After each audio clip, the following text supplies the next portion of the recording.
hal qofna meeshaan fadhiya inaan ka tago kulligiin waa idin wada salaamo waana ku mahadsantihiin kasoo qaybgalka iyo xishmadda iyo isxilqaanka salaanta kadib waxaan rabaa gooni ahaan inaan uga mahad celiyo cid allaala ciddii kasoo shaqaysay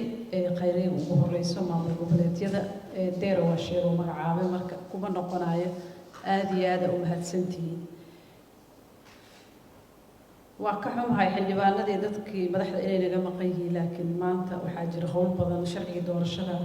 laga hadlaaya marka waa dhib badan tahay inay naga soo gaaraan xitaa laakiin muhiimadda waxaa waaye inay nala jiraan noo imaan doonaan nala shaqayn doonaan guddi jira uu ka shaqayn doona arrimaha nutrition ka soo galaysa uu baarlamaanka samaystay qiimaheeda meeshii taagan tahay waddankeena waa waddan saboola waddan waxyaalo badan u baahan laakiin ay tahay waxyaalo kulli inta badan aan wada qaban karno aynan ka sugin dad iyo gacan dadeed mar walba waa ku faraxsanahay aniga waxaan soo joogay iyadoo policy strategy wax walba la isu qoraayo Soomaalida iyadoo diyaar gacanta laga saarayo oo aad u calool ilaa yalla aanan qaarkood ay meelaha saarayeen aanan laga shaqaysiinin annaga wasaaradda federal haddaan nahay annagoo idinka wakiila wasaaradaha maamul goboleedyada iyo wasaaradaha kaloo line ministerkana la shaqeeya hadda waxaan taagannahay wax damba ma qorayno wixii aan qornay aan implement karayn haddii kale lacagtiina iska haysta si aan u noolaan doonaa haddii aleedo nutrition waa component aad iyo aad muhiim u ah multisectoral ah fadhigiina ka muuqata ma aha kaliya hawl u taala wasaaradda caafimaadka laakiin waxaan aaminsanahay strong la u sheegay inay lead ka tahay wasaaradda caafimaadka national development plan si weyn looguma qorin waa qiyaasi kartiin degdegta iyo educationka horta aad loogu dheeraaday dacwaan taas ka ahayn laakiin haddana health and education mar walba waa israacda health and nutrition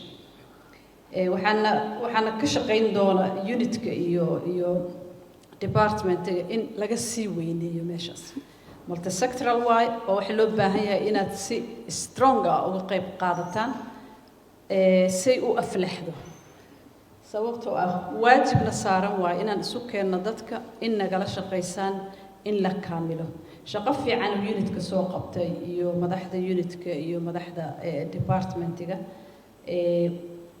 laakiin labadan casho waxaan jeclaan lahayn in dokumenti qurxoon uu soo baxo oo loo wada dhan yahay ciladahana haysta annaga waxa waaye looma dhamma sanadkan siyaasad ha gasho meelo badan ay gashay innaga ma rabna in la dhaho looma dhammo waxaan inay noqoto qof walba contributionka aad u aragtaan contributionkiisa inuu muhiim yahay in meeshaas qaybtiisa uu ka qaato dowladda muhiimad weynay saartay financegeeda naftarkiisa waa soo qurxanaanaya ballanqaadyaa jira dowladda commitmentigeeda mar walba waa sii koraya laakiin document base ah oo lagu shaqeeyo oo qurxoon oo ilaa iyo 5 sano inaan helno waa muhiim sidaan meeshaan uga qaadno aniga waxaan imaaday kaliya inaan idin tuso inaan idin garab taaganahay wax allaala wixii wasaaradda caafimaadka iyo levelka xafiiska ra'iisul wasaaraha iyo qusiman oo aragti ah ama fariimo ah xafiiska ra'iisul wasaarahana waa nala joogaa waa wax aan ka wada shaqayn doono haddii alla idmo laakiin cidna aan lagu deynin waxaan ay noqoto documenti aan wada leenahay Soomaali oo dhan documenti qurxoon oo soo baxo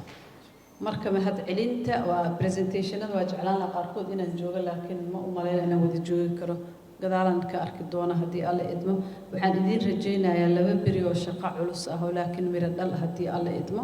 waa wada mahadsantihiin ilaahay idin barakeeyo wassalaamu calaykum waraxmatullaahi wabarakaatuh shirkina waa loo furaya soo